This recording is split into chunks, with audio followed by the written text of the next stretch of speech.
saya realize dari baca buku yang 4,000 Weeks itu adalah sebenarnya dia kasih approach yang berbeda dengan time management pada umumnya.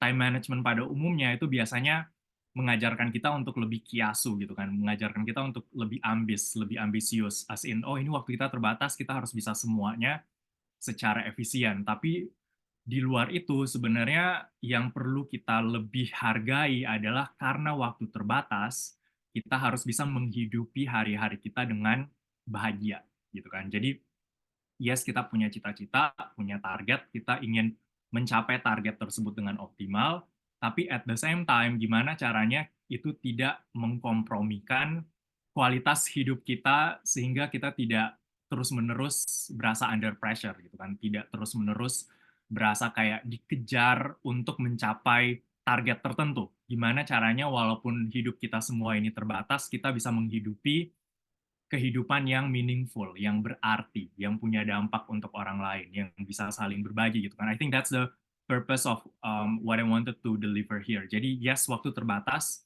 but that's the part of reality. Everyone experience it the same way. Jadi kita harus embrace the reality that time is a finite resource, right? Nah, sekarang ada 3 mindset yang biasanya saya pakai juga secara pribadi supaya bisa lebih menghargai waktu yang terbatas ini, gitu ya. Satu, waktu itu tidak gratis. Walaupun kita semua hidup di sini sebagai bentuk anugerah gitu kan, gratis as in kita we feel like we live for free sometimes, terutama untuk dapetin waktu, tapi waktu itu sebenarnya tidak pernah gratis. There's always an opportunity cost atau biaya kesempatan. Um, Kalau nggak salah ingat sebenarnya ini pelajaran ekonomi SMP gitu ya. Tapi biasanya kalau di ekonomi yang diajarkan sebagai biaya kesempatan itu dalam bentuk harga barang gitu kan. Jadi contoh di sebelah saya ini ada jagung yang saya udah separuh makan, harganya 10.000. Nah, si 10.000 ini sebenarnya bukan cuman harga jagungnya, tapi juga ada biaya kesempatannya. Karena 10.000 yang saya pakai untuk beli jagung ini adalah 10.000 yang tidak bisa saya pakai untuk beli separuh dari elemen to go, misalnya, gitu kan. Jadi, biaya dari suatu barang itu bukan cuman biaya tangible dari harga barangnya, tapi juga biaya yang keluar karena kita tidak bisa pakai sumber daya yang sama untuk sesuatu yang lain. Kalau teman-teman paham maksud saya. Nah, biasanya itu hanya dijelaskan dari kacamata ekonomi gitu kan. Untuk membeli suatu barang itu ada biaya kesempatannya. Tapi sebenarnya waktu itu juga sumber daya yang justru biaya kesempatannya jauh lebih banyak gitu kan. Jadi dengan 1,5 jam misalnya yang teman-teman spend di malam hari ini mendengarkan eh, kelas ini tentang time management di saat yang bersamaan, ini adalah biaya yang teman-teman keluarkan walaupun kelas ini gratis gitu ya. Biaya yang teman-teman keluarkan untuk tidak melakukan aktivitas lainnya gitu kan, untuk mungkin tidak ke gym di jam ini atau tidak nonton Netflix di jam ini atau tidak nonton di Architecture of Love gitu kan di jam ini. Kemarin minggu lalu ada yang dapat tiketnya. But anyway, there is always an opportunity cost to how you spend your time gitu kan. Jadi waktu itu tidak gratis, teman-teman. Jadi always see however you spend your time, bahwa waktu ini ada nilainya, gitu kan. It's not free, don't live it as if it's for free, gitu kan. Yang kedua, as I've mentioned before, waktu itu adalah sumber daya yang terbatas. Kita semua hanya punya 3.500 minggu untuk dihidupi secara optimal, gitu kan.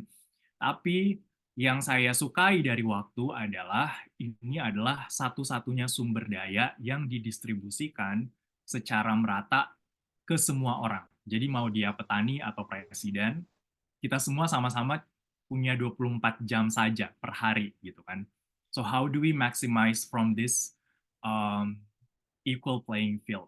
Karena kalau misalnya kita bicara sumber daya yang lain kayak uang atau beauty privilege gitu kan atau hal-hal yang lain itu semuanya ada kadar yang tinggi rendahnya berbeda untuk semua orang. Tapi waktu yang sangat berharga ini adalah satu-satunya sumber daya yang dibagikan merata ke semua orang. Jadi saya selalu melihat ini sebagai pijakan yang sama tingginya untuk semua orang. Makanya saya sangat menghargai waktu karena this is probably the only resource that I have with me yang equal sama presiden gitu kan atau equal sama siapapun itu di dunia ini, kita semua sama-sama punya 24 jam saja per hari. So how do we maximize it? Kadang kalau lagi banyak banget kerjaan di kantor gitu ya, I always try to remind myself bahwa kalau saya suatu saat pengen jadi se-impactful, ini kita nggak bicara tentang posisi gitu ya, tapi se-impactful, contohnya Sri Mulyani gitu kan, yang dulu kerja di World Bank, sekarang jadi Menteri Keuangan. If I wanted to be as impactful as her, I need to train myself untuk juga bisa pakai waktu seefisien orang-orang yang pekerjaannya sangat banyak gitu kan. Kalau misalnya yang sekarang aja saya udah menyerah atau nggak bisa manage, then how am I going to possibly manage what she is able to manage gitu kan. Karena kita semua sama-sama, saya dan ibu punya 24 jam yang sama setiap harinya gitu kan. Kalau dia bisa manage, then probably I also need to learn how to manage my time. Jadi that's how I try to convince myself bahwa I need to learn how to do it better every day, right? Nah, yang terakhir, saya juga pengen mengingatkan teman-teman sama konsep stewardship atau konsep pengelolaan. Jadi yang saya juga percaya adalah segala sesuatu yang tidak kita kelola, biasanya kita akan kehilangan hal tersebut. Talent mau sebagus apapun kalau tidak dilatih, biasanya akan stuck di situ saja gitu kan. Orang yang walaupun sebenarnya bisa menyanyi, suaranya bagus, tapi kalau dia tidak kelola gitu kan, mungkin tidak akan sebaik dengan orang-orang yang memang rutin berlatih.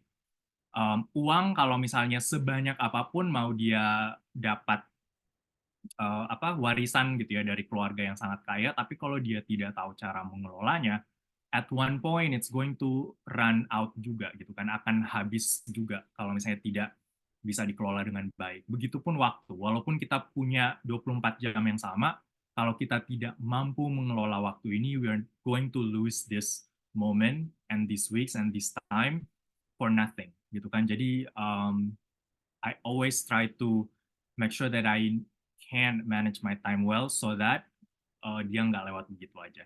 Okay? So that's the three mindset, right? Time is not free, time is finite, and we need to manage the time so that it goes well.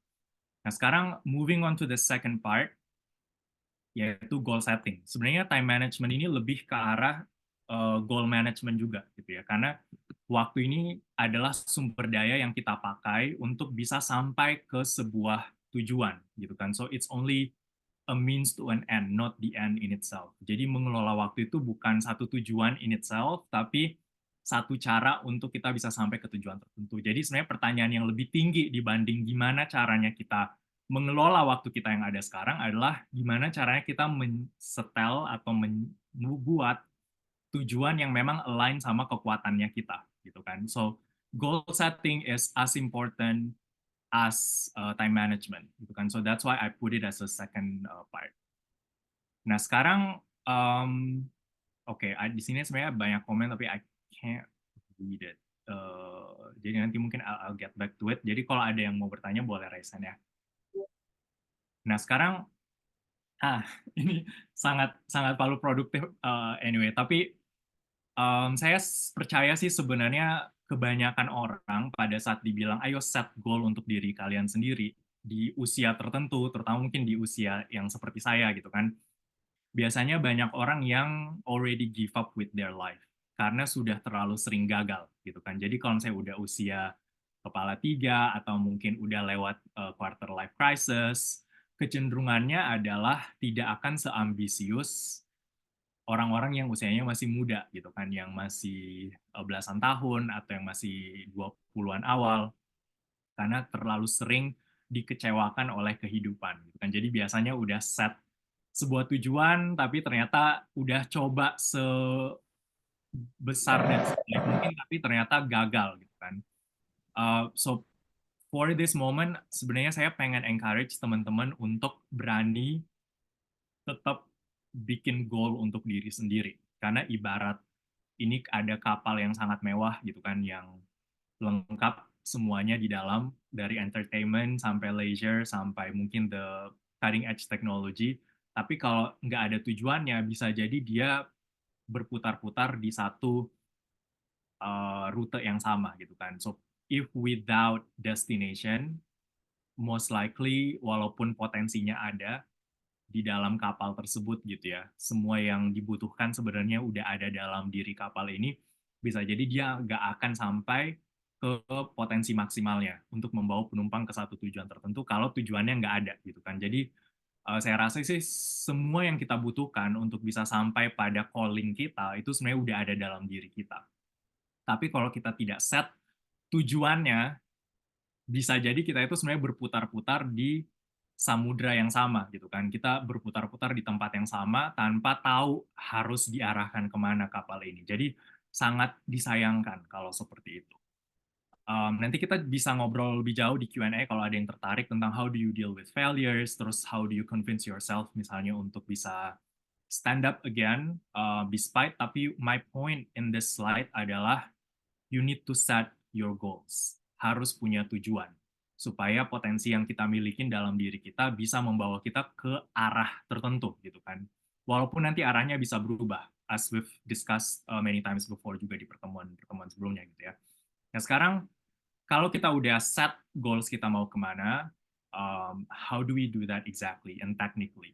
Jadi ini juga kita udah pernah bahas di opening long-term vision, short-term actions, right? Jadi biasanya kita perlu set long-term vision-nya kayak 20 tahun, 10 tahun, atau 5 tahun, atau bahkan mungkin yang terdekat 1 tahun. Tapi to make this doable, kita perlu tetap lakukan aksi-aksi yang jangka pendek. Aksi-aksi yang bisa dilakukan sekarang. Jadi walaupun mimpinya di set 10 tahun lagi, tapi aksi terhadap mimpi-mimpi tersebut adalah aksi-aksi yang harus bisa dilakukan di saat yang sekarang. Gitu ya. Nah sekarang, these goals usually would seldom happen exactly as we imagine gitu kan. Jadi walaupun kita udah set misalnya mau jadi dokter gitu kan, most likely it's not gonna happen exactly as we wanted to. Karena dunia pun juga berkembang, dunia pun juga berubah gitu kan. The future yang kita imajinasikan saat ini juga belum tentu sama seperti yang ada saat ini. Dan udah pasti sih sebenarnya masa depan itu sesuatu yang kita nggak bisa prediksi 100% gitu kan, sesuai dengan circumstances. Mungkin ada banyak hal yang belum ada sekarang, tapi akan dominan di masa depan. Kayak artificial intelligence, mungkin 10 tahun yang lalu, bahkan kita nggak akan bayangkan seperti sekarang gitu kan. Terus, tapi sekarang in most digital means, banyak pekerjaan yang bahkan slowly bisa digantikan secara sangat baik oleh artificial intelligence. Jadi buat orang-orang yang sekarang kerja di AI, does that mean that they are a failure? Of course not, gitu kan. Walaupun itu udah pasti beda dengan proyeksi dia 10 tahun yang lalu, gitu kan. So be prepared to be flexible with changing circumstances. Kalau nggak salah minggu lalu, Kojas juga sempat ngomong tentang permanent beta, gitu kan. Jadi permanently we are in a version where we also be open and be flexible to changes and to dynamics, right? Nah, tapi goals tetap penting untuk bisa at least kasih self-imposed direction atau direction yang kita tentukan sendiri supaya kita tetap bisa berkembang ke satu tujuan tertentu, ke arah yang lebih baik tentunya. Nah, technically speaking, kita bisa pakai satu framework yang namanya OKR atau Objective Key Results.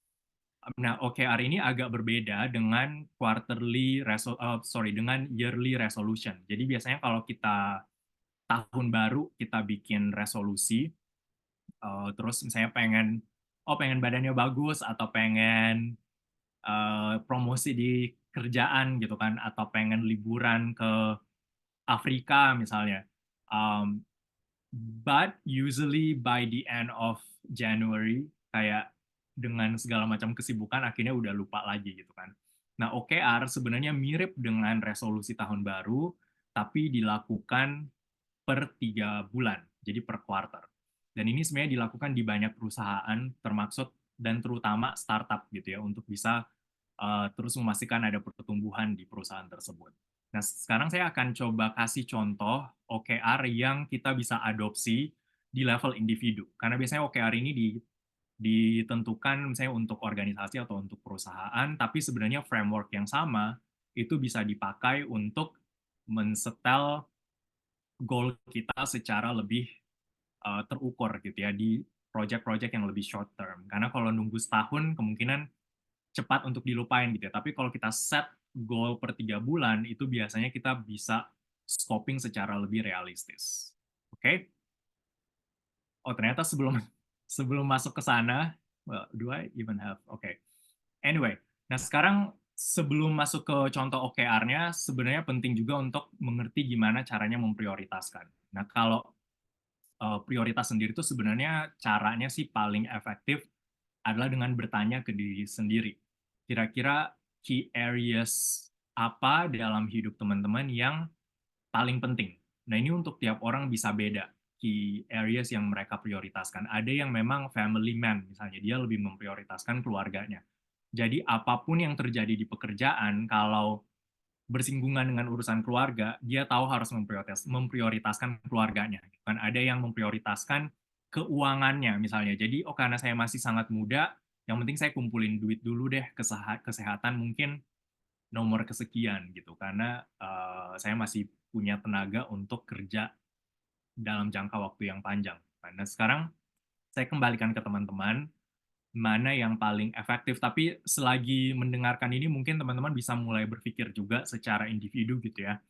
Kira-kira area atau wilayah mana dalam kehidupan teman-teman yang memang teman-teman hargain secara apa ya, positif, secara signifikan lebih tinggi dibanding area yang lain. Kalau saya prioritasnya contohnya gitu ya adalah seperti yang teman-teman lihat di layar. So it's always spirituality comes before relationship, relationship comes before health, health comes before finance, finance comes before self development. Jadi kalau misalnya ada konflik misalnya antara keuangan dan kesehatan, saya akan pilih kesehatan. Misalnya kerjaan belum beres nih, tapi udah jam 12 malam, I would always choose to stop working and sleep. That's already my mechanism karena I understand that I value my health over finance gitu kan. But I also value finance over self development. Jadi kalau ada pekerjaan dengan ada misalnya uh, apa goals yang lain kayak tadi Priska gitu kan, oh diminta dinas nih keluar gitu kan, sedangkan saya harusnya belajar TOEFL, I would also go to the dinas gitu kan. Saya akan tetap ke dinas dan saya akan coba reschedule belajar IELTS saya. Tapi it's not an excuse for me untuk tidak belajar IELTS karena kita tetap bisa temukan waktu yang lain untuk bisa belajar IELTS, tapi karena prioritas cari duit lebih tinggi dari self development, then I would definitely still go to the dinas gitu kan. Jadi that's why prioritization matters. Penting untuk kita tentukan ranking prioritas kita supaya kita nggak merasa bersalah pada saat harus memilih. Dan ini memang membantu kita untuk menentukan pilihan pada saat ada pilihan-pilihan baik yang dibentrokkan di hadapan kita gitu kan. Dan ini kan sama-sama baik gitu ya antara pergi dinas dengan belajar IELTS gitu kan. Nggak ada yang jelek di dua ini. Dan justru biasanya yang sulit seperti itu. Kalau memilih yang baik dari yang buruk mungkin dengan mudah bisa kita lakukan gitu kan. Tapi memilih yang baik dari pilihan-pilihan yang baik, itu yang kita kadang merasa kayak ada yang perlu dikorbankan. Padahal sebenarnya enggak juga gitu kan, tergantung dari ranking prioritas kita. Kalau memang prioritasnya adalah cari duit over self development, dan that's exactly what you need to do. You need to go to dinas and then find other time untuk bisa belajar IELTS lagi gitu kan. Nah, sekarang kalau case-nya adalah udah ngebook time untuk tes IELTS-nya sendiri, di mana itu udah bayar, udah ada schedule-nya, there is another way to go around it, which is to communicate. Jadi mengkomunikasikan dari jauh-jauh hari bahwa saya udah ngeblok jadwal untuk tes IELTS di tanggal sekian, jam sekian gitu kan. By that, biasanya harusnya ya kalau ini tempat bekerja yang tidak toxic dan tidak red flag, harusnya akan juga menghargai ketentuan tersebut bahwa kita udah ada agenda yang kita prioritaskan dan udah jadwalkan dari jauh-jauh hari. Jadi kita akan nanti di slide-slide selanjutnya akan bahas juga tentang stakeholder management gitu ya, untuk bisa memastikan apa yang kita udah prioritaskan secara individu itu juga bisa dihargain oleh orang-orang yang kita kerja bareng dimanapun itu. Nah sekarang setelah prioritasnya udah lebih jelas, dan you have to time block. Jadi waktu di kalendernya emang perlu diplot-plotin untuk bisa mengcater prioritas-prioritas besar ini.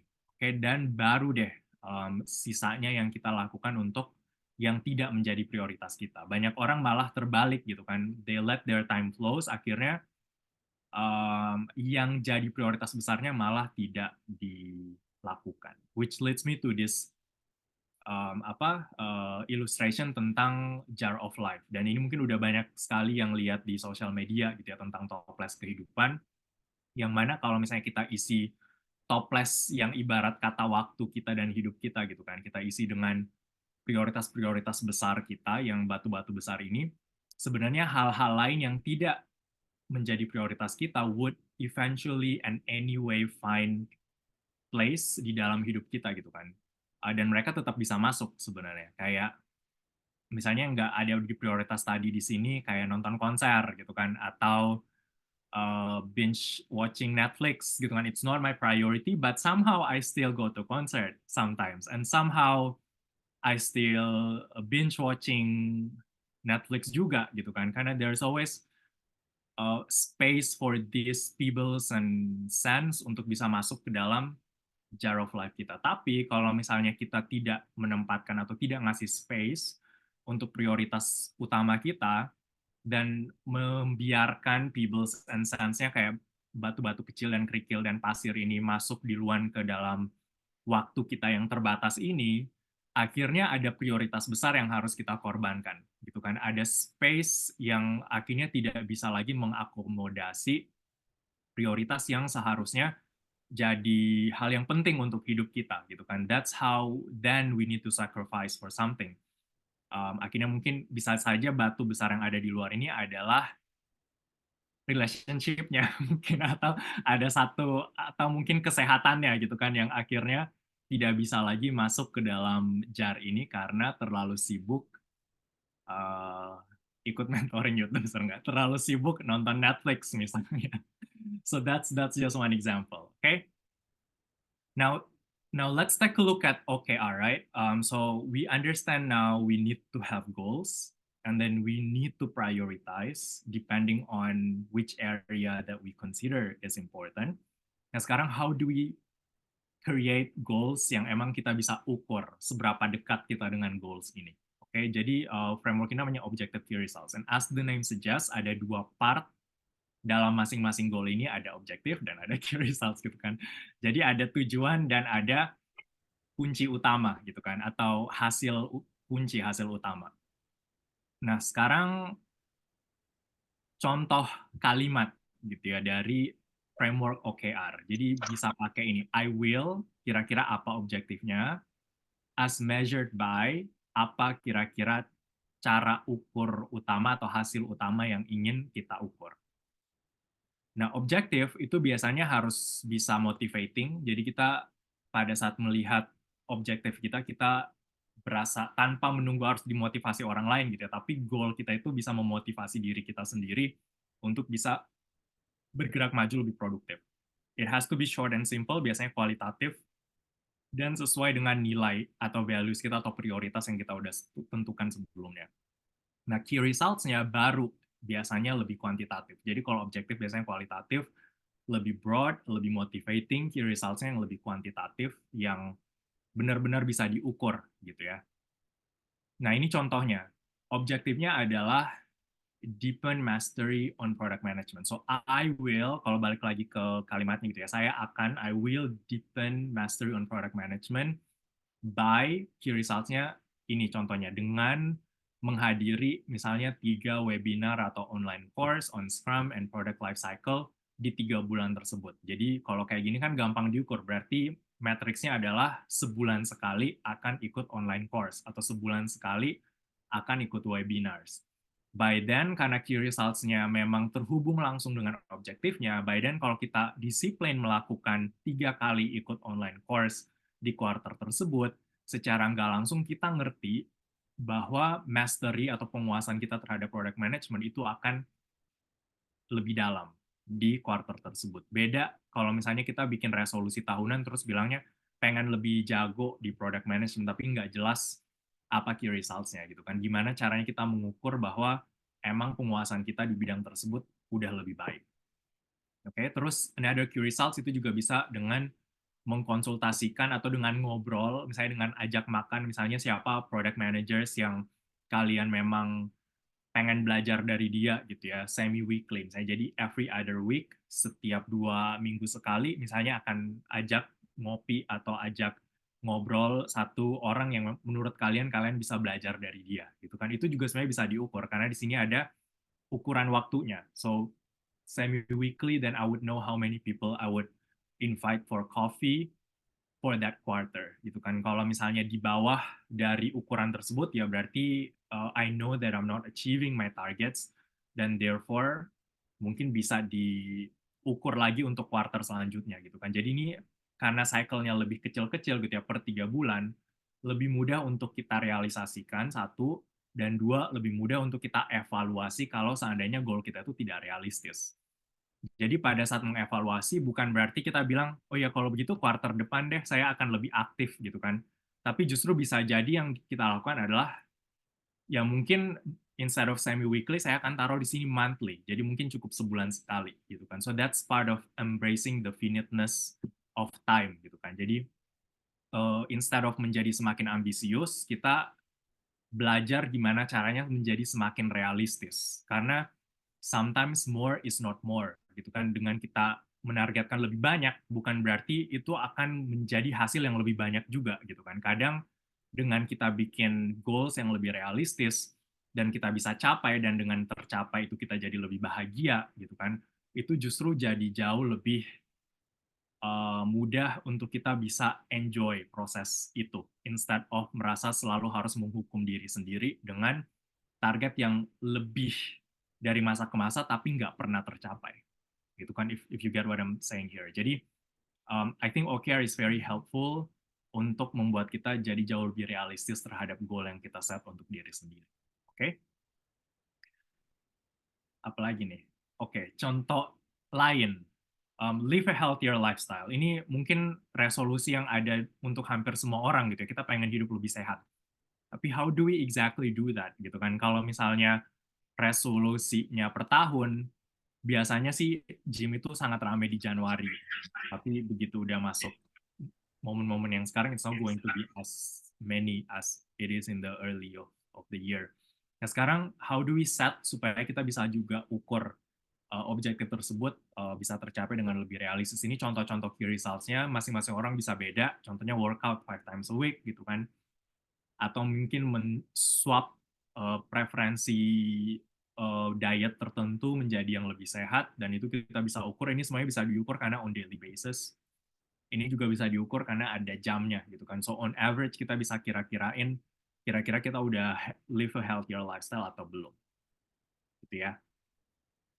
Nah sekarang, the thing about OKR is that it also teaches us to be more focus gitu kan. Jadi itu mengajarkan kita untuk bisa lebih fokus juga. Karena biasanya OKR itu tidak bisa terlalu banyak jumlahnya gitu ya. Kalau tadi aja udah ada 2, ya mungkin maksimal biasanya kita cuma bisa adaptasi 5 OKR di satu waktu. Dan biasanya masing-masing objektif itu nggak bisa punya lebih dari 2 sampai 5 key results. Karena kalau terlalu banyak yang harus di-track, it's going to be overwhelming. Jadi belajar juga untuk saying no to things that is not aligned to your priorities. Jadi prioritas yang tadi di awal, itu juga akan menentukan area mana yang kalian akan buat OKR-nya supaya bisa tetap fokus di hal-hal yang memang penting untuk diri kalian. Gitu ya. Karena the biggest pet peeves menurut saya, challenge yang terbesar untuk orang-orang bisa lebih produktif, lebih bisa mengelola waktunya, adalah kemampuan untuk berkata tidak dan kemampuan untuk memilih untuk hal-hal yang memang sesuai dengan prioritas jangka panjangnya. Okay? So I'm hoping that you're choosing mentoring Youth Dozer one-on-one because it's also aligned to your future goals, gitu kan. Supaya kalian juga ada motivasi untuk bisa ikut ini tanpa harus nunggu chat dari Via, gitu kan, untuk nanyain gimana nih kok nggak datang gitu kan. Kalau misalnya kalian lakuin ini karena ini ada alignment dengan future goals kalian tanpa ada siapapun yang mengingatkan dan memotivasi, kalian bisa memotivasi diri sendiri. So somehow it becomes more realistic and more operational. Okay, I'm aware that our time is almost out. Um, jadi gitu ya, mungkin kurang lebih kayak gini. Objektif itu adalah apa yang ingin kita capai. Key results-nya adalah gimana caranya kita mengukur progres yang kita lakukan relatif terhadap target yang kita set. baru setelahnya kita bisa detailin kayak project-nya apa, activities-nya apa, task-nya apa. Kalau semua orang sih biasanya ada to-do list-nya gitu kan. Nah, di sini saya ada template sebenarnya yang saya taruh di Excel. Mungkin teman-teman sebagian udah ada yang tahu kalau udah pernah ikut kelas ini tahun lalu. I'll paste the link nanti on the chat box setelah kelasnya selesai, dan ini juga bisa jadi exercise kalian karena kemarin kita nggak ada PR, jadi instead kalian bisa coba exercise ini setelah ini gitu ya. So in this link which I'm going to share later, kalian bisa ada space untuk kalian bisa pikirkan prioritas apa yang penting untuk diri kalian sendiri, and then kira-kira OKR yang kalian set itu mau dibuat seperti apa supaya kalian bisa mulai track per 3 bulan gimana kalian bisa berprogres. Oke, okay? I'll paste it later. Nah, sekarang saya akan dengan cepat run through the third and fourth part. Tapi sebelum ke sana, saya juga pengen ngasih tahu bahwa dari semua yang kita udah obrolin saat ini, sebenarnya the goal is not to be perfect, right? The goal is not to become everything all at once. Tapi the goal is to appreciate the process and the journey, gitu kan. Jadi dari objective dan key results tadi sebenarnya yang kita inginkan adalah menghargai proses di mana kita menjadi lebih optimal dan efisien instead of mendorong dan menjadi anxious, kayak keeping on pushing ourselves untuk mencapai goal tertentu. Sometimes it's also not sustainable gitu kan. Terlalu ambis itu menurutku juga tidak baik. Saya rasa ambisi itu sangat penting dan sangat dibutuhkan, tapi yang lebih penting dari ambisi itu adalah kemampuan kita untuk menghargai ketidaksempurnaan yang kita miliki dan perjalanan yang kita alami di sepanjang proses ini. Gitu kan. There is also beauty in significance. At one point, mungkin ini saya cerita dikit gitu ya. Kemarin itu saya sempat nyalek. Dan in the process of menjadi calon legislatif, saya baru sadar ternyata emang the more you're trusted with, kayak semakin tinggi power seseorang gitu kan, semakin berat juga bebannya gitu kan. Jadi saya pernah ada di satu poin lagi di taksi, there's so many pressure dari berbagai macam orang dan berbagai macam pihak gitu kan, to a point where I think that, oh maybe then it's actually better not to be successful, karena I somehow feel like if you are successful in a certain point of your life, the weight is going to be different. And if you are not ready untuk bisa menanggung beban tersebut, you're not gonna be happy with it. Jadi with the insignificance, kayak hidup yang biasa-biasa aja, itu sebenarnya sesuatu yang perlu kita syukuri juga. Karena I always feel like blessing is also a trial in disguise. Jadi bukan cuma permasalahan adalah blessing, tapi juga blessing is also a trial gitu kan. Jadi it's like two things that are going at the same time. Jadi I don't know if you're getting my philosophy here, tapi menurutku sebenarnya nggak apa-apa kita biasa-biasa aja gitu kan, karena biasanya orang terlalu menempatkan kemampuan mencapai goal sebagai standar keberhasilan. Tapi menurut aku keberhasilan itu seharusnya kita udah mulai menormalisasi untuk tidak mengukur ini dengan matriks-matriks yang terlalu superficial gitu kan. Karena itu akan membuat hidup menjadi tidak bisa dihargai dan mungkin tidak bisa dinikmati. So there's always beauty in insignificance. And kalau misalnya memang suatu saat I'll try again jadi caleg lagi and then somehow I'm elected, then I'm hoping and I'm praying that I'm in a position where I can also enjoy it gitu kan, dan bisa pakai itu untuk dampak yang lebih besar lagi. Tapi at that point I feel like it's actually a big of a burden karena banyak banget kepentingan yang saling tarik menarik yang mungkin saya nggak bisa ceritain di sini gitu kan. Tapi there's always that waiting for us at the top, right? Nah sekarang let me very quickly run through the third and fourth part on the how to, right? Nah, sekarang ini mungkin bagian paling besar dari part yang ketiga, which is the Eisenhower framework, dan mungkin ini salah satu yang paling sering di-quote dan paling sering dipakai oleh semua orang. The most important thing here yang saya ingin ingatkan adalah always try to focus on quadrant 2. Jadi kuadran 2 ini adalah kuadran yang harusnya aktivitas kita itu kita harus belajar sebisa mungkin untuk time manage supaya aktivitas yang penting itu masuk ke kuadran 2. Which means ini adalah tempat di mana time frame untuk aktivitas utama kita itu penting tapi tidak mendesak. Gitu ya. So as much as possible always manage and focus on the important things. Tapi at the same time you have time to do these important things because they are not urgent. Karena kalau misalnya kita gagal untuk manage waktu, kecenderungannya adalah semuanya akan slide into kuadran 1. Nah, kuadran 1 ini adalah hal-hal yang penting dan urgent gitu ya. Semuanya jadi emergency. So as much as possible, mungkin internally di Youth Dozer juga this is what we're trying to do. Misalnya, ini contoh paling sederhananya gitu ya. When we have information, kita desain posternya dari sebulan yang lalu misalnya, supaya dia nggak slide into kuadran 1, kayak important and urgent. Dan akhirnya jadi kalang kabut dan jadi firefighting terus gitu kan. Tapi kalau kita punya waktu untuk hal-hal yang penting, kita jadi punya waktu untuk bisa planning dan tetap bisa critical thinking, tidak selalu harus dealing with emergency and crises, right? Nah, yang 3 dan 4 ini adalah hal-hal yang kita perlu deprioritize, yang turunkan prioritasnya. Oke? Okay? Very simple, calendar is our best friend. Jadi semua yang memang penting itu harus masuk di kalender, termasuk kalau teman-teman yang suka workout atau olahraga apapun itu, then you need to block time for those activities. Otherwise akan diambil oleh kuadran lainnya gitu kan. Jadi kalau emang OKR yang teman-teman udah set itu hal-hal yang penting buat teman-teman, dan put it on your calendar. I always have an active calendar for everything that I'm doing gitu kan. And that's how I manage my time essentially. It's the bread and butter for time management. Okay. Bisa note taking, to-do list, however you like it.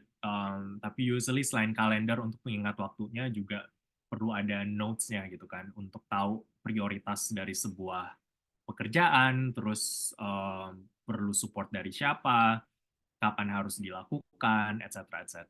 Right? Ini kayak project management juga sih, but let's talk about it another time karena akan makan banyak waktu. Nah sekarang three things, right, before we move on to the last part. Yang pertama, belajar untuk kerjasama dengan orang lain. Dalam artian mendelegasikan. Kalau misalnya, dan ini mungkin challenge untuk hampir semua leader yang baru, gitu kan, yang mungkin baru mulai dapat promosi, punya team member, biasanya akan cenderung micromanage.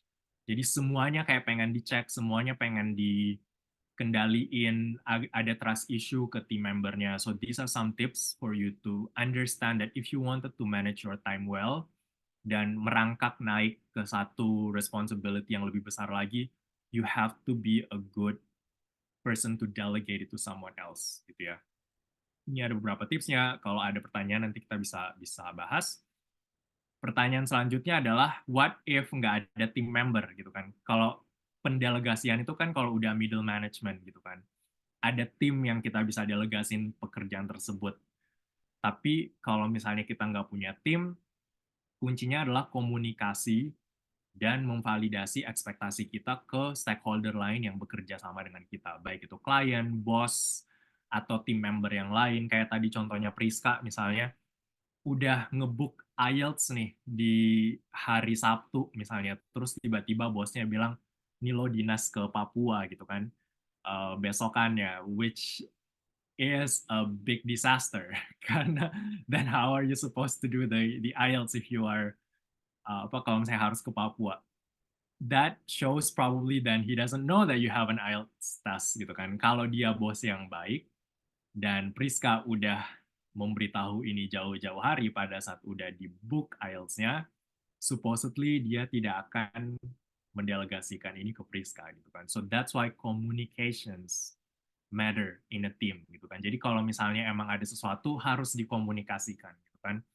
even when it's a bad news. Saya juga mungkin kecenderungannya kayak people pleaser gitu kan. Kalau good news, oh gampang banget dikomunikasikan. Tapi kalau bad news, kayak I don't want to be the person who deliver this bad news. Kayak I feel like I'm equally bad gitu kan. Tapi sebenarnya mau dia baik dan buruk, you have to communicate for your own sanity, right?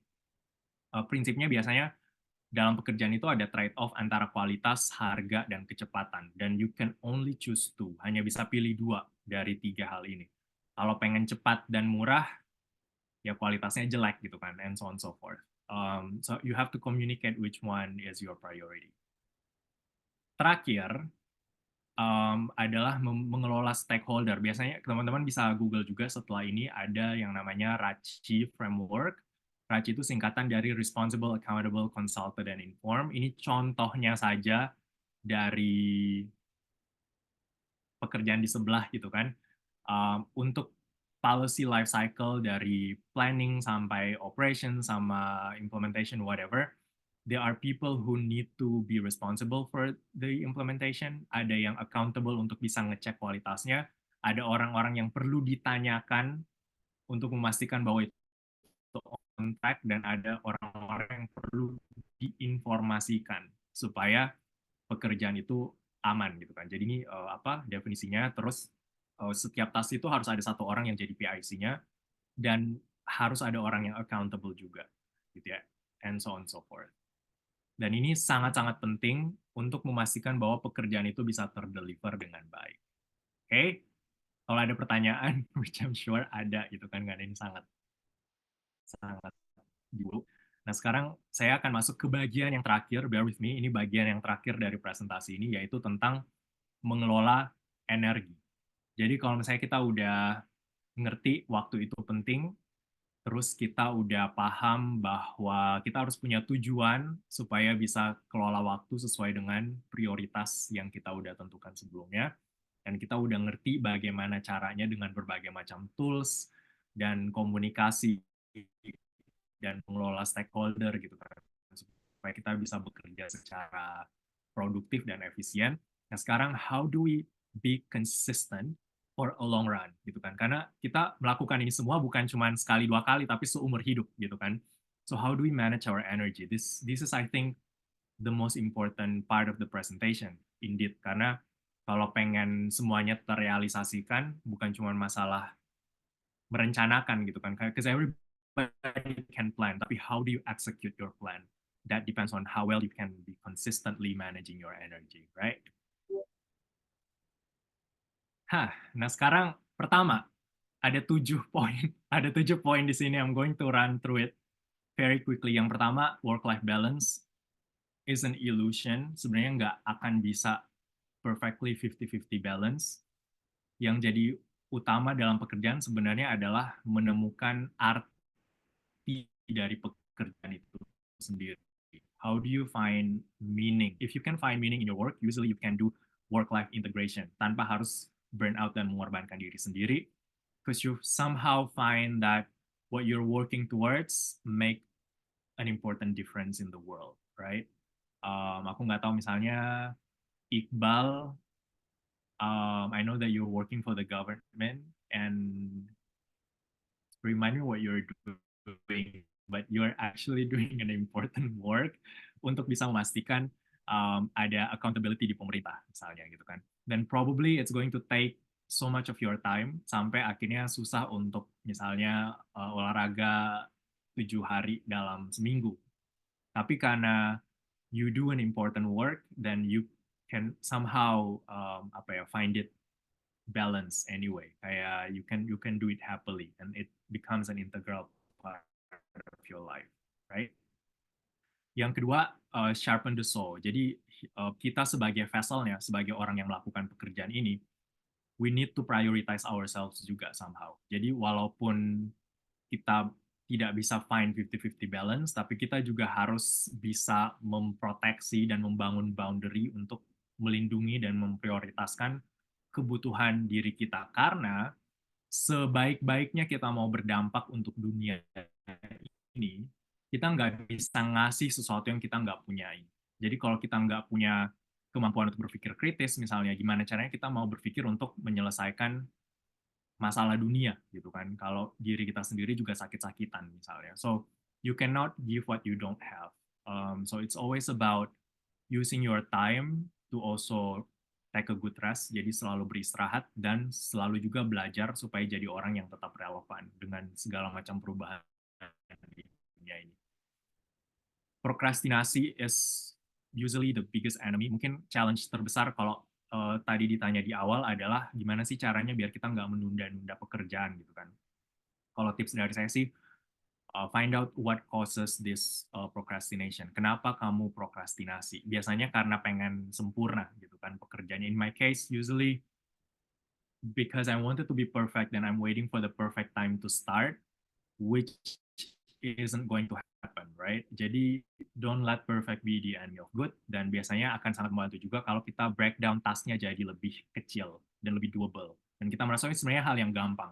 Biasanya kita itu prokrastinasi untuk hal-hal yang susah dan berat dan berkualitas. Kalau ingat zaman kuliah, nulis skripsi itu kayak hal yang selalu kita prokrastinasiin gitu kan, selalu ditunda-tunda, because it feels like a very big project. It feels like a legacy task gitu kan, kayak semua orang di dunia ini akan ke perpustakaan dan membaca skripsi kita, padahal mungkin dosen kita pun nggak membaca skripsi itu gitu kan, jadi kita pun mungkin tidak membaca skripsi itu. Jadi always think that it's doable, and break it down into something doable. Karena kalau berasa terlalu besar itu kayak emang berasa berat dan akhirnya nggak mau memulai dan nggak bisa memulai. Oke? Okay?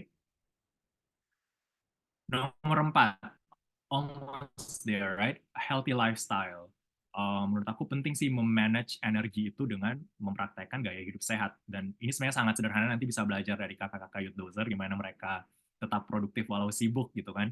Dengan menghidupi gaya hidup sehat. Jadi sebenarnya menghidupi gaya hidup sehat itu tidak memakan waktu, tapi justru membuat hidup kita jadi lebih produktif. Oke? Okay? Minimize overthinking. Kadang waktu kita itu habis cuman karena kita bikin skenario yang nggak ada gitu kan di dalam otak kita, karena kita fokus ke hal-hal yang sebenarnya kita nggak bisa kontrol gitu kan. So focus on what you can influence and what you can control. That helps you also becoming more productive. Biar nggak terlalu musingin hal-hal yang sebenarnya nggak ada urusannya dengan hidup kita gitu kan. Dua yang terakhir. Yang nomor 6 adalah avoid drama. I would say kadang di pekerjaan itu banyak orang yang terlalu personalize, kayak terlalu mengambil personally pekerjaan yang dia lakukan gitu kan. Jadi kalau ada yang ngeganggu dikit, kalau ada yang mempertanyakan kredibilitas kamu di satu pekerjaan, tiba-tiba tersinggung sampai to the core gitu kan. Padahal sebenarnya it's okay, your work doesn't define your identity. So you don't have to take your work personally.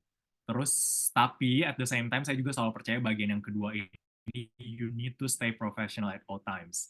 Kalau misalnya akan terlambat di satu event, you have to inform people in advance. Karena orang terlambat itu bukan karena sesuatu yang tiba-tiba gitu kan. At like last minute, you can still say to people that I'm not gonna make it on time gitu kan.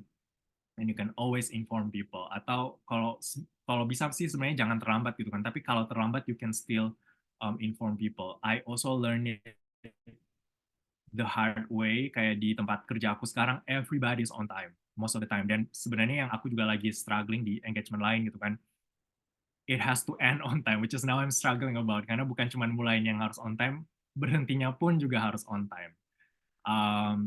Kalau nggak tahu tentang sesuatu jangan malu bertanya. Kalau ada sesuatu yang akan terlambat, you have to let people know. Terus jangan menunggu sampai ada yang tanyain progresnya baru dikasih tahu. Right? So be proactive. Terakhir, I promise this is the very, very, very last sebelum kita bisa interaksi gitu kan.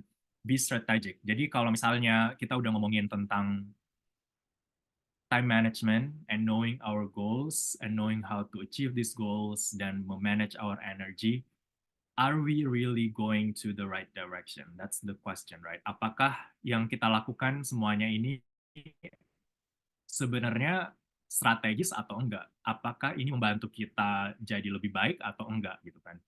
Misalnya siapa nih yang belum berdiri? Effendi misalnya, jangan deh.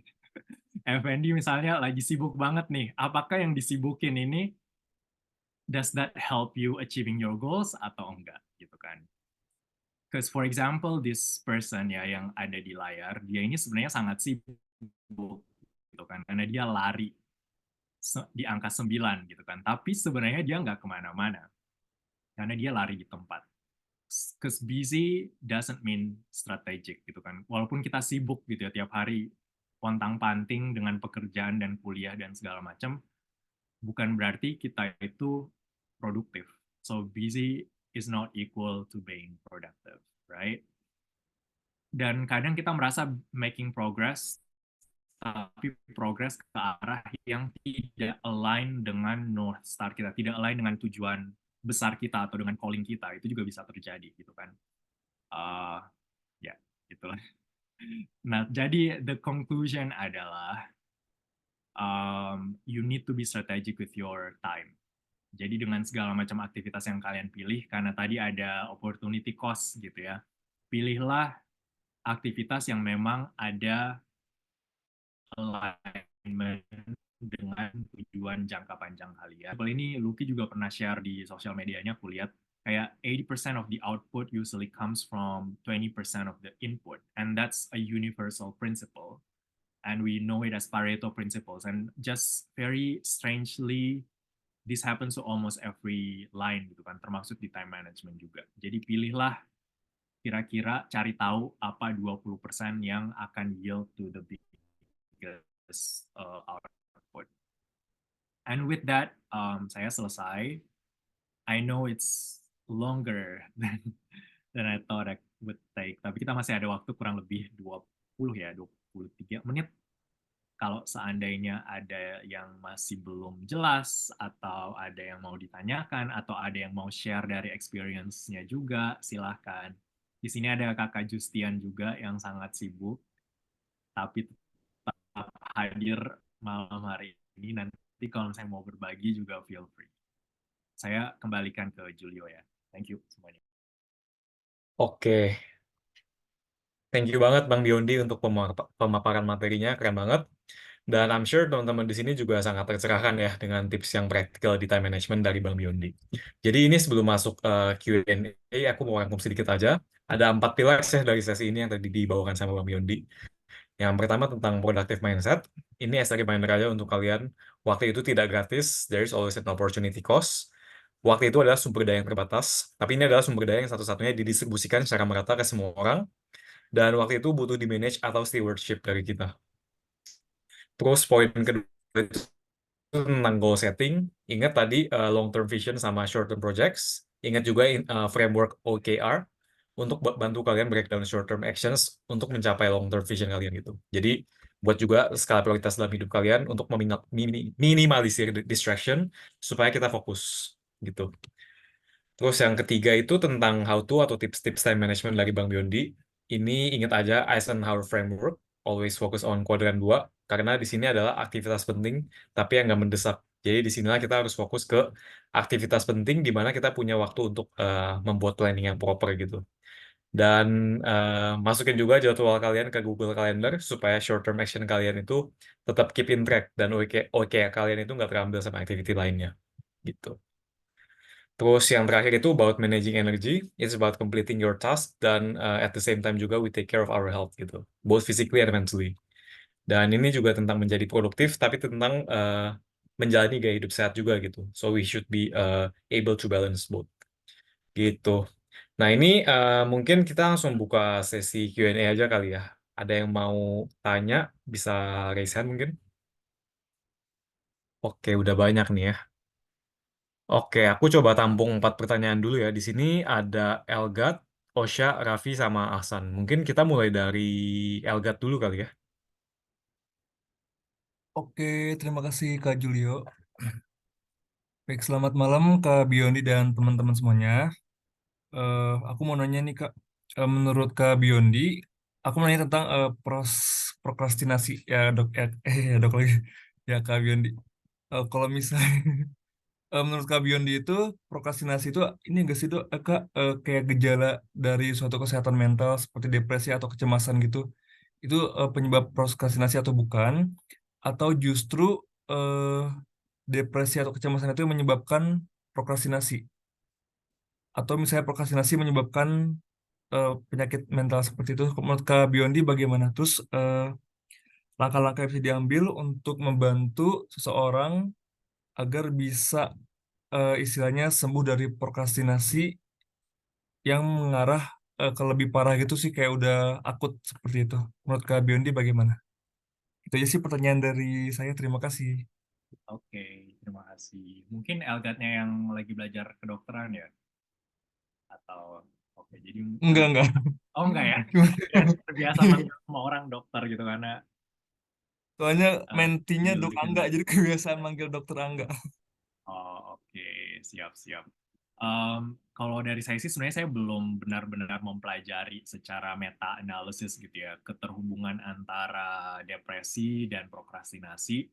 Tapi dari pengalaman saya pun pernah ada di momen-momen yang saya pun juga mungkin micro depression, mungkin nggak clinically depressed gitu kan, saya nggak cek dan nggak tahu sebenarnya apa yang terjadi secara diagnosis, tapi I feel like it's a tough time. Dan usually di momen-momen berat seperti itu emang jadi malas ngapa-ngapain, dan bukan cuma malas, juga nggak bisa gitu kan buat produktif seperti pada normalnya.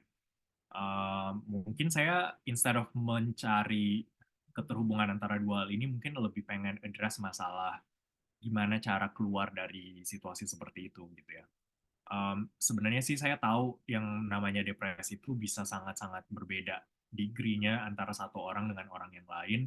Jadi kita nggak bisa generalisir, tapi saya percaya koneksi dengan orang lain itu membantu kita bisa meng-overcome depression for some reasons. And I always believe kayak growth atau pertumbuhan itu tidak bisa terjadi di isolation gitu ya. So growth doesn't happen in isolation.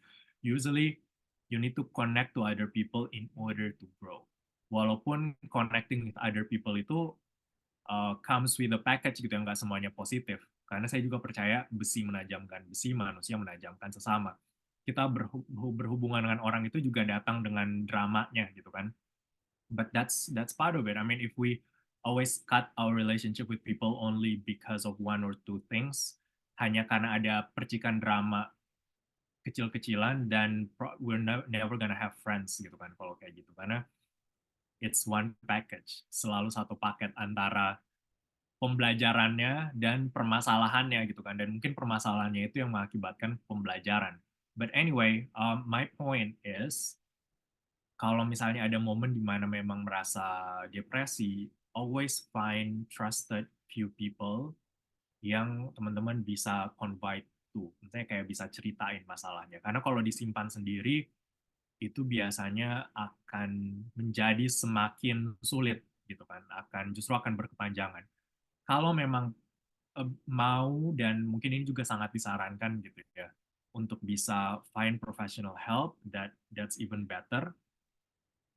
But I know in our context gitu kan, sometimes it's not as easy to access. Jadi yang paling penting mungkin dari circle yang terdekat dulu, kayak keluarga atau teman dekat atau siapapun lah, spouse-nya, partnernya gitu kan, yang kalian bisa ceritain. Karena kalau disimpan sendiri, it's going to be quite difficult. Dan aku emang setuju sih, kadang di situasi-situasi seperti itu kecenderungannya jadi nggak bisa ngapa-ngapain, dan sayang aja sama sama potensinya, sama waktu yang terbuang. Tapi sebenarnya saya sih lebih memprioritaskan mental health ya dibanding produktivitas. Jadi kadang kalau misalnya nggak produktif, ya udahlah, nggak apa-apa, kita bukan robot gitu kan. Kita nggak bisa 100% produktif setiap hari. Jadi ada momen-momen di mana kita nggak bisa produktif, itu juga oke. Jadi yang penting justru malah mencegah supaya kita nggak sampai jadi depresi gara-gara sesuatu gitu kan. Jadi kalau memang ada sesuatu yang berat, menurut aku harus dikelola, di-manage, dikomunikasikan. Jadi komunikasi tadi itu bukan cuma di konteks pekerjaan, tapi juga di konteks mengelola kesehatan mental gitu ya. Dan maybe the next question is how then do you find someone yang kayak bisa connect in that level? Then you need to be you need to become the person you wanted to search. Gimana ya bahasanya? Kayak kadang kita mencari satu quality di orang lain, tapi kita sendiri pun nggak mau menjadi orang itu gitu kan. Dalam artian kalau kalian pengen cari teman yang mau mendengarkan masalah kalian, kalian juga harus mau jadi orang yang mendengarkan masalah orang lain gitu kan. Jadi nggak bisa kayak kayak relationship is always like a bank, kayak deposito gitu kan. You cannot always withdraw. At some point you have to deposit something. Jadi nggak bisa, karena kalau di withdraw terus cuman meminta terus, berekspektasi terus tapi nggak pernah kontribusi sesuatu, at some point akan jadi defisit. So it's always like, it does sound like transactional, but it's not. In a way, it's just a common understanding bahwa relationship also needs work.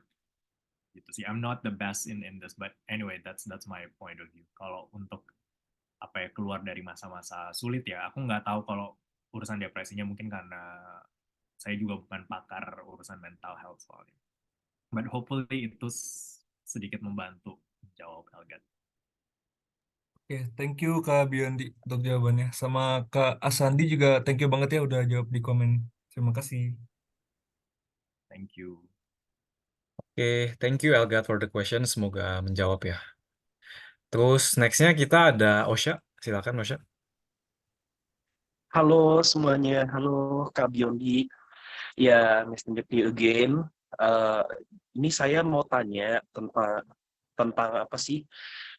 Jadi kita sudah misalnya do something itu sudah memanage waktunya, ya mengatur relationship time, productive time dan lain sebagainya. Tetapi kita ya sudah nih, kita legowo apapun hasilnya begitu.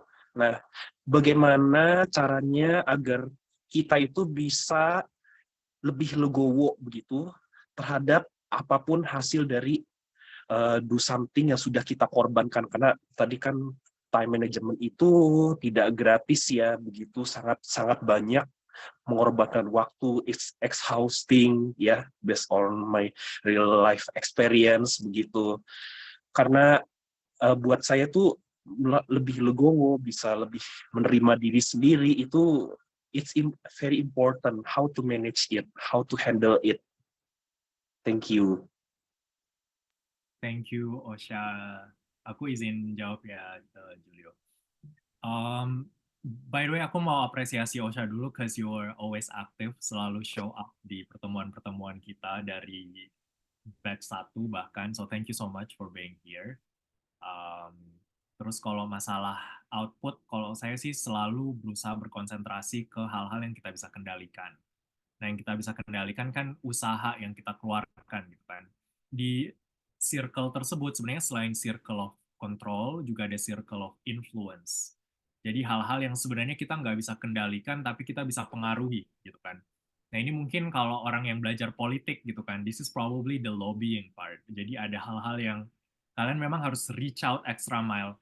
The sad truth about reality adalah kadang meritokrasi atau upaya yang kita keluarkan itu tidak selalu linear dengan hasil yang kita capai. Karena berbagai macam faktor yang di luar kendali kita tadi. Tapi dengan kita bernetworking, gitu ya, dengan kita, again, mungkin ini balik lagi ke hubungan sebenarnya. Menjalin hubungan dengan orang lain, somehow it can double down, dia bisa kayak memultiplikasi impact kita gitu ya. Jadi yang kadang orang lupakan sebenarnya ada circle perantara antara circle of concern sama circle of control, yaitu circle of influence. And I always like to view it as networking gitu. Jadi kayak berusaha untuk membangun jejaring ke orang lain yang somehow without us expecting and without us requesting itu bisa mengkomplement effort kita gitu kan. Jadi effort kita bisa satu gitu ya, tapi dengan kita berkolaborasi dengan orang lain, it can open doors yang kita nggak bisa lihat sebelumnya. Jadi saya sih encourage, dan ini mungkin ada koneksinya juga sama yang kita pelajarin minggu lalu gitu ya, tentang personal branding. Saya sih selalu merasa effort kita itu akan lebih termultiplikasi pada saat dilakukan bersama-sama gitu kan, dalam komunitas dengan orang lain, dalam sebuah network, dan mungkin itu yang perlu kita coba juga. Tapi mungkin di underlying principle di luar ini, karena ini tadi secara teknis gitu ya, tapi secara mindset menurut aku emang kita harus berdamai sih, berdamai dengan apapun yang terjadi di luar yang kita bisa kendalikan dan pengaruhi.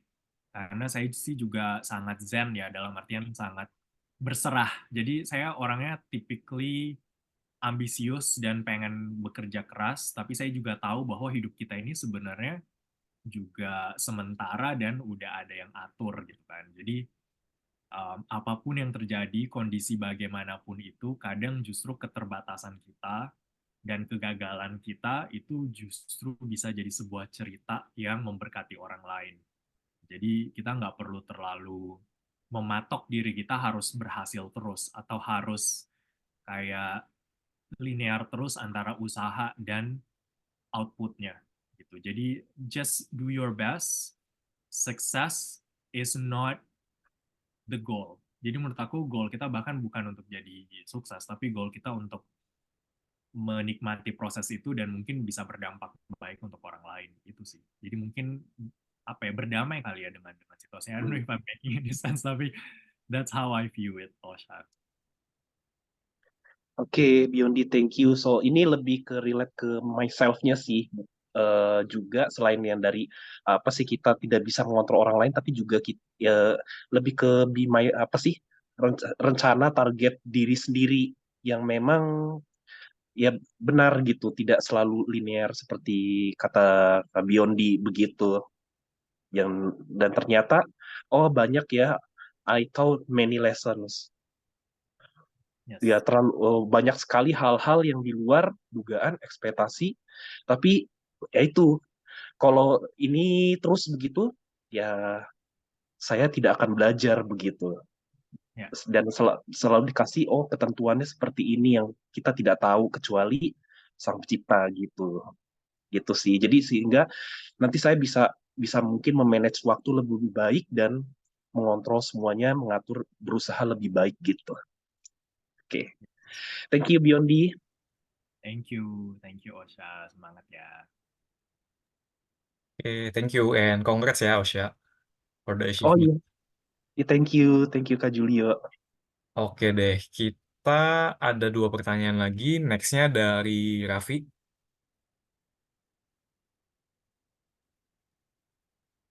Ya, halo, terima kasih Bang Julio atas kesempatannya. Halo Bang Biondi, kita ketemu lagi. Saya Ya. selalu excited kalau dengar Kak Biondi sharing ya. Eh, Topik yang dibahas, yang di-sharing Kak Biondi tadi itu relate banget sama pengalaman saya di perusahaan sebelumnya. Jadi sebelumnya itu saya adalah seorang corporate secretary yang sebenarnya tugasnya itu di samping tugas tupoksi saya itu adalah supporting atau ngurusin pimpinan atau big boss. Nah, tapi pada kenyataannya di lapangan, nggak hanya itu yang saya urusin, saya juga ngurusin manajer-manajer yang ada di bawahnya, kemudian kebutuhan-kebutuhan karyawan lain dan unit kerja. Nah, eh, tadi juga sempat beberapa teman-teman tadi juga sempat diskusi di kolom chat. Kadang kita punya deadline tugas tersendiri, ada permintaan dari Big Boss yang tentunya harus kita prioritaskan. Namun juga ada tuntutan dari orang lain yang sebenarnya itu bukan prioritas utama kita, tapi kalau nggak kita lakukan nggak enak gitu. Jadi kita terpaksa jadi people pleaser atau yes man gitu. Nah, pada awal-awal saya sebagai anak baru waktu itu ya diajarin juga sih, ya udahlah kamu bilang ya dulu aja, nanti urusan gimana gimananya nanti belakangan aja gitu kan. Tapi beda mungkin kalau saya kan orangnya komitmen, kalau saya iya di awal berarti nanti harus saya pertanggungjawabkan gitu kan.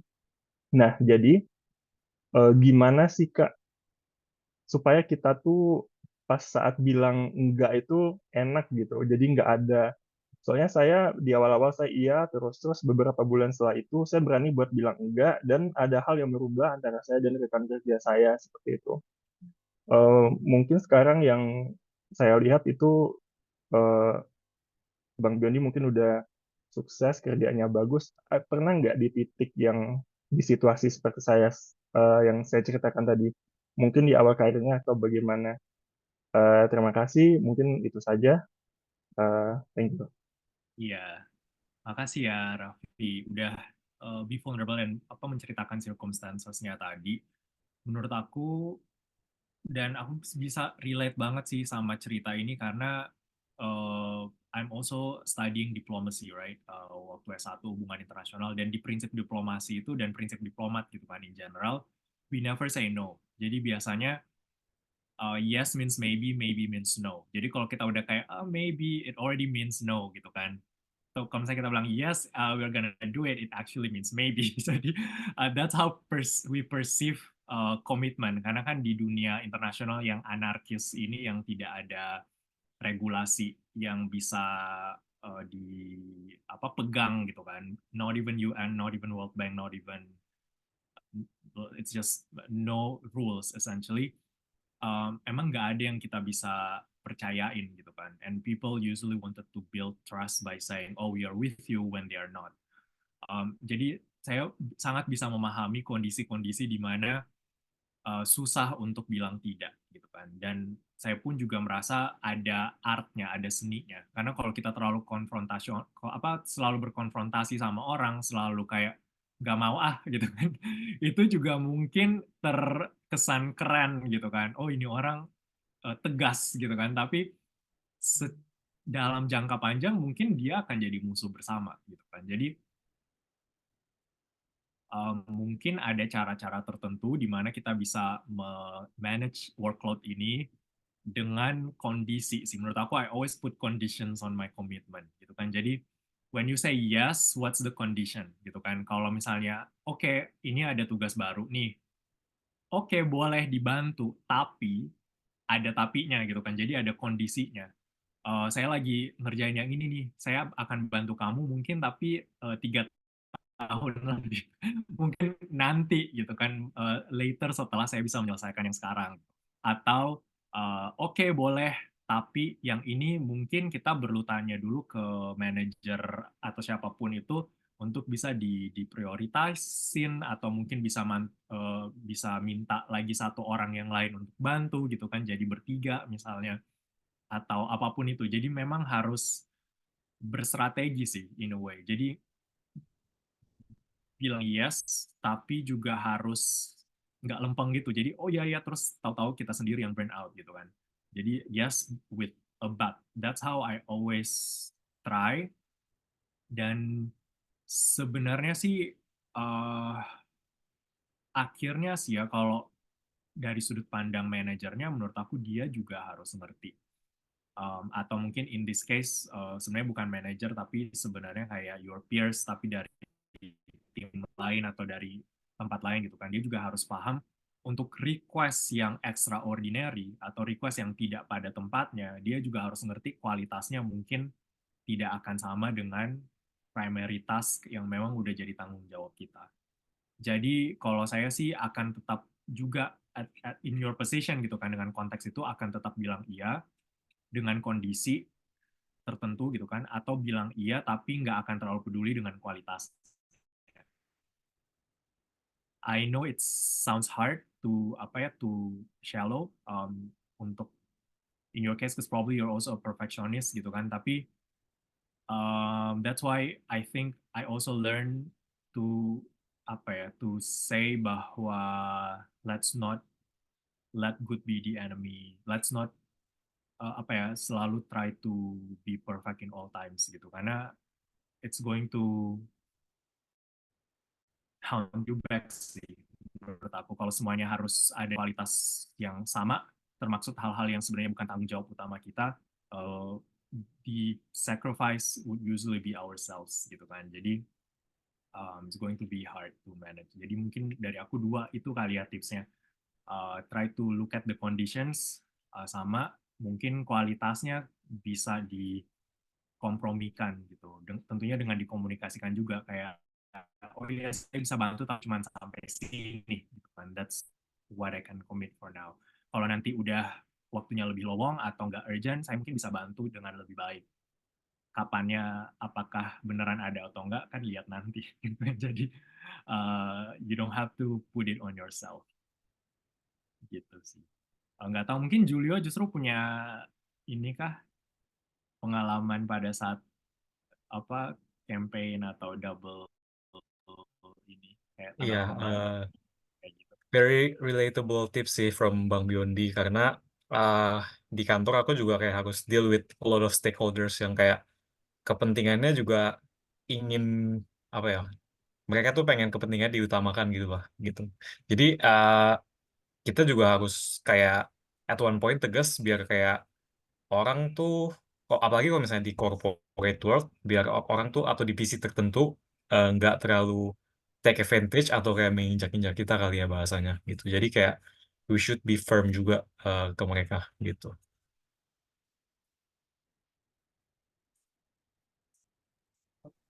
Thank you ya, Raffi, semoga bisa bantu jawab. Terakhir boleh nggak, Bang? Eh, Banyak tuh meme-meme atau banyak orang bilang ya, orang yang bakal survive di dunia kerja itu adalah orang yang pandai memposisikan diri. Namun kadang yang saya lihat tuh banyak juga orang yang punya banyak muka gitu loh.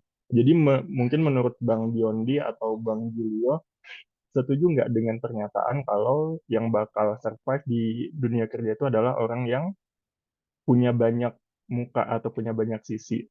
Terakhir, thank you. Aku cenderung nggak setuju sebenarnya. Um, Kalau menurut aku prinsipnya selalu genuine ya. Karena cari muka, bermuka dua, itu akan backfire. In my principle kayak you need to stay genuine and you need to stay as who you are. Bukan berarti naif dan kayak nggak apa ya. Menurut aku lebih ke seni sih sebenarnya. Yes, at some point you need to pretend like you are confident, for example, tapi itu kan bukan mencari muka atau bukan menjilat orang atau bukan kayak merugikan orang lain, kan it's just that you are trying to pep talk to yourself dan mencoba lebih confident misalnya. Well, I do it many times gitu kan, karena in my context juga banyak banget expert yang menurut aku jauh lebih expert, and then they're asking for my opinion. Dalam hati aku kayak, what do I know about that? Kayak gue juga nggak ngerti sebenarnya. But then I need to uh, express myself as is dan mungkin dengan kelihatan yakin gitu kan. Padahal sebenarnya saya juga nggak terlalu yakin.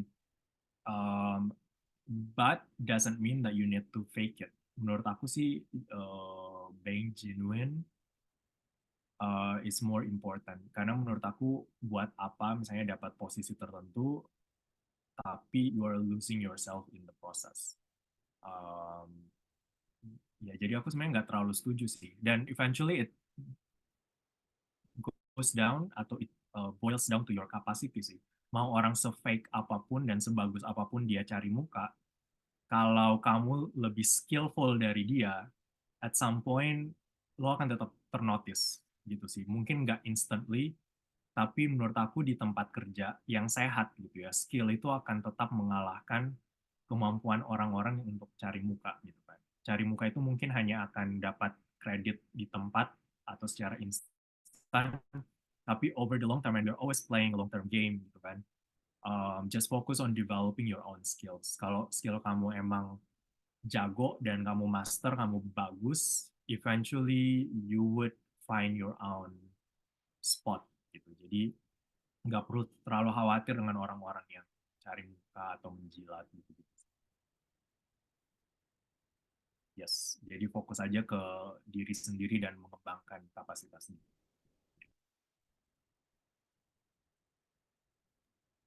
Oke, gitu ya Raffi ya. Semoga pertanyaannya menjawab. Oke. Dan let's move to the last question dari Ahsan. Oke, thank you Koju. Malam Kak Biondi, mungkin izin dua pertanyaan. Yang Yang pertama, mungkin saat ini lagi baca-baca buku tentang Psychology of Money. Jadi setelah baca itu, entah kenapa nih Kak, jadi kayak kepikiran bahwa sebenarnya kita itu membeli sesuatu barang atau apapun itu kita tuh bukan menggunakan uang.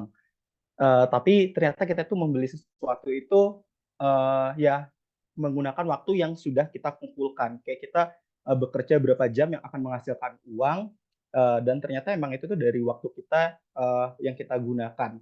Nah, yang mau saya tanyakan, menurut Kak Bioni sendiri, bagaimana apa ya, setuju atau tidak dengan statement seperti itu? Terus bagaimana menyikapinya? Kadang tuh saya kalau membeli sesuatu atau apa ya, ya ingin membeli itu kayak mikirnya itu agak lama gitu dan akhirnya ya ujung-ujungnya nanti beli juga. Nah, itu tipsnya seperti apa? Kemudian yang kedua, mungkin saya juga fresh graduate juga baru kerja dan kebetulan waktu itu pernah diamanahkan jadi koordinator project gitu untuk perusahaan yang menurut saya itu besar. Dan terkadang tim saya itu udah dibagi job desk gitu, yang mana udah ada timeline-nya masing-masing. Nah, ternyata ada salah satu tim ini ngawur gitu loh, Kak. Jadi kayak kerjaannya berantakan sehingga mau nggak mau saya dan ada tim lain kayak langsung nge-handle dan hal itu tuh membuat saya kayak overthinking gitu.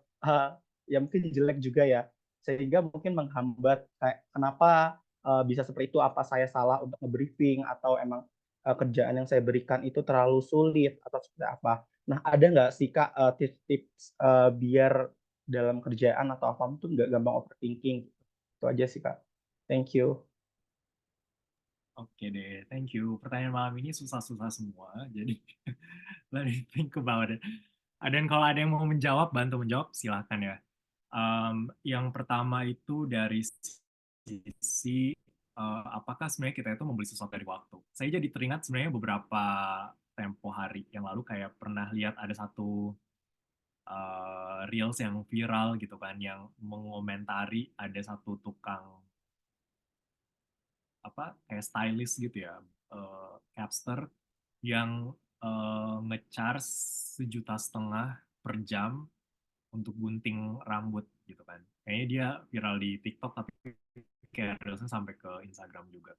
Terus akhirnya tuh membawa diskusi bahwa sebenarnya kita itu punya hourly rate. Kita semua kayak bisa kayak ditaruh harga sejam itu sebenarnya berapa gitu kan. Dari walaupun kita nggak nge-charge per jam kayak si Capster ini, tapi kan kita tahu on average kayak penghasilan kita berapa, terus dibagi dengan time commitment yang kita keluarkan untuk bekerja. Dan we can figure out kayak harga komitmen per jam kita itu sebenarnya berapa price tag-nya gitu kan.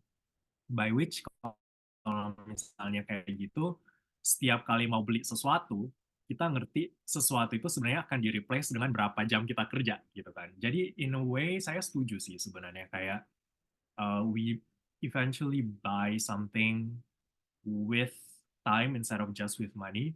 Tapi sebenarnya juga di finansial, which is I think the next level gitu ya. Di financial literacy itu juga mengenal istilah multiplikasi. Jadi bukan cuman secara linear kita dapetin duit dari pekerjaan yang kita lakukan secara langsung, tapi kita juga sebenarnya bisa menebar uang ini yang justru bekerja untuk kita gitu kan. Jadi nggak semua uang yang kita kerjakan itu adalah hasil dari yang kita kerjakan secara fisik langsung gitu kan, tapi bisa juga uang yang bekerja untuk kita.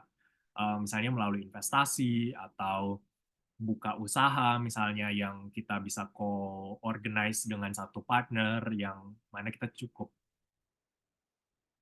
taruh uangnya, and then well there's many other mechanism yang mungkin kita bisa coba pelajarin di kesempatan yang lain gitu ya, tentang financial literacy, tentang investment. So I think yes, in a limited scheme itu juga kita bisa translasi ke everything is bought by time, tapi di satu level yang lain lagi sebenarnya ada cara di mana tidak linear gitu kan. Jadi uang ini juga sebenarnya kita bisa pakai untuk bisa dimultiplikasi sehingga tidak linear jadinya. I hope I make Samsung ini udah malam jadi otak saya udah mulai ngadat jam-jam segini. But anyway, I hope it's clear. That's number one. Number two, masalah overthinking ya. pada saat ada orang lain yang request pekerjaan, terus dia pekerjaannya juga agak blunder gitu kan. I might need more context in this situation, tapi menurut aku kita selalu bisa memisahkan antara pekerjaan dan personal orangnya kan. Jadi sometimes di pekerjaan itu kita suka nge-mix antara the people that we hate and the quality of their work. Biasanya kayak orang yang kita benci, otomatis kita juga benci sama pekerjaannya gitu kan. Apapun yang dia lakukan, pokoknya jelek di mata kita gitu kan. Begitupun sebaliknya. Jadi menurut aku ada dua hal. Satu, always be objective. Jadi we always need to people from the problem atau people from their work or their product. Terus yang kedua sih menurut aku komunikasiin ya. Jadi kalau misalnya merasa ada hal yang kurang sesuai ekspektasi, dan you need to express your expectation. Mungkin bukan dengan cara yang frontal gitu, tapi dengan cara diplomatis. Dan aku sih sebenarnya selalu be open ya, dalam artian kalau ada sesuatu yang menurut aku tidak berkualitas, I would communicate that. Jadi it's always good to over communicate tanpa harus menyakiti perasaan orang gitu kan. Jadi kalau misalnya menurut Aksan ada pekerjaan yang kurang baik dari satu orang tersebut, mungkin itu blind spot dia. Mungkin dia nggak realize. Why don't you help them see the way you see it gitu kan? Why don't you be the mentor in a way kayak, atau be the person who tell them bahwa oh gimana kalau seperti ini gitu kan. Mungkin dari situ juga dia akan ada feedback, terus dari Aksan sendiri juga ada perubahan perspektif gitu kan. So it's a two ways correction in a way, karena bisa jadi ada ekspektasi yang berbeda atau ada apapun itu. Jadi menurut aku communication needs to take place, tapi juga harus perlu belajar mengkomunikasikan sesuatu tanpa harus kayak dianggap ngajak berkelahi gitu kan. Jadi mengkomunikasikan dengan diplomatis, dengan sopan, dengan satu objektif yang sama-sama positif untuk perbaikan gitu ya di pekerjaan. Itu sih. But I don't think communicating something is going to hurt you kalau emang intensinya baik dan delivery-nya juga baik. Oke, thank you, Kak Biondi. Thank you. Ya, Oke. makasih ya.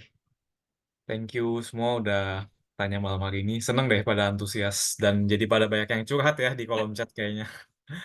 Nah, Bang Biondi, ini kan kayak pada semangat nih. Kita jadi ngasih PR nggak ya? Yes, PR-nya adalah yang tadi. Let me paste link-nya ya. Dan teman-teman boleh exercise. Jadi sebenarnya keinginan saya yang paling utama di sesi ini, and apologies, I'm very aware that we are over time by 12 minutes ya by now. Very quickly, here.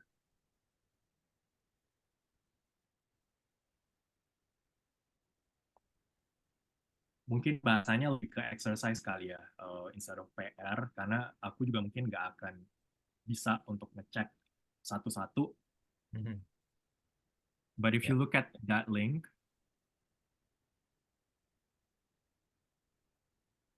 nanti bisa masuk ke sana dan bisa di-copy dulu by the way, supaya kalian nggak nge-populate slide ini nanti semua rahasia hidup kalian ya sama lain gitu kan. Karena ini juga personal kalau misalnya ngomongin goals.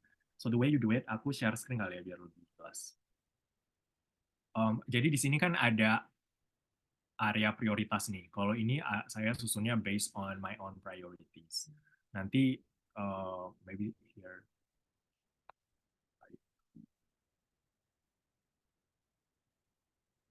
Peace. Nah, jadi nanti ini boleh lihat, oh kalau saya untuk health gitu ya, objektifnya apa. Kalau tadi saya live a healthier lifestyle yang udah ada contohnya di deck gitu kan. Atau self-development, contoh objektifnya adalah deepen mastery on product management. Terus nanti bisa ditaruh key results-nya apa aja. Terus nanti taruh targetnya dalam, apakah itu per minggu atau daily atau monthly, nanti bisa taruh di sini Pak sesuai kode ini. Terus nanti bisa di isi misalnya oh dari 60 yang ditargetin on a weekly basis atau 80 pieces gitu kan, berarti ini harus dipraktekkan tiap hari. Kalau misalnya tercapai 70 gitu kan, oh that's already 83%. By the way, di OKR itu prinsipnya adalah Kalau udah bisa sampai 70-80% itu udah kategori bagus. Jadi kita nggak perlu aiming for 100%. That's probably one of the biggest mistake juga dalam planning gitu ya. Selalu merasa kayak, oh harus 100%. Because if it's 100%, then your goal is not ambitious enough. Kalau terlalu mudah untuk dicapai gitu kan.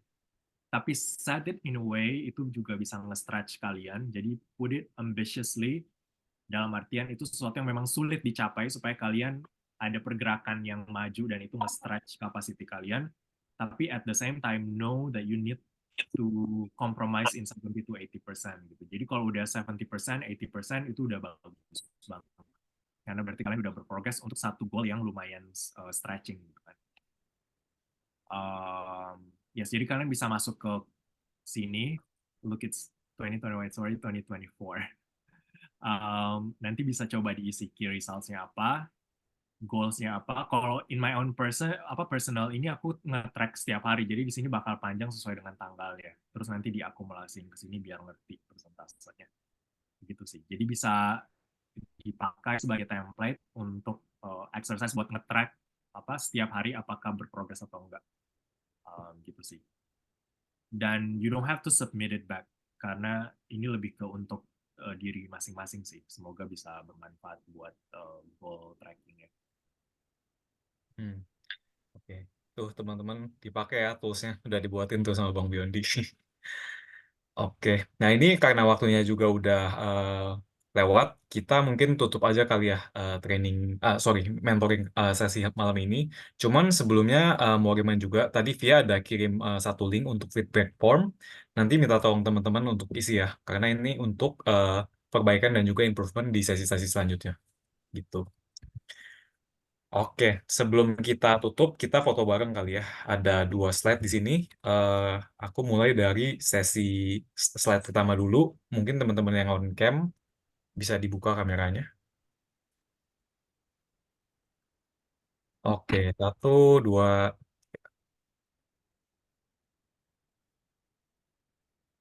Sekali lagi untuk slide 1. 1, 2, 3.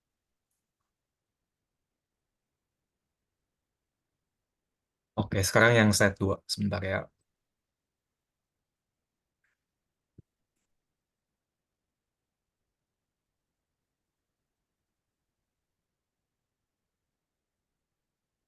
Oke, 1, 2, 3. Oke, sip. Udah dapet dua-duanya. Oke, kalau gitu kita close sesi malam hari ini. Thank you banget ya teman-teman yang udah antusias dan udah berpartisipasi di mentoring malam hari ini. See you in next week's mentoring session dengan topik yang gak kalah menariknya. And have a good rest. Bye-bye. Bye. Thank you, Thank Kak you Biondi. semuanya. Thank you semuanya. Good Thank you one. Bye. semuanya. Sehat semua. Thank you, Kak. Makasih, Kak. Makasih, thank you. Job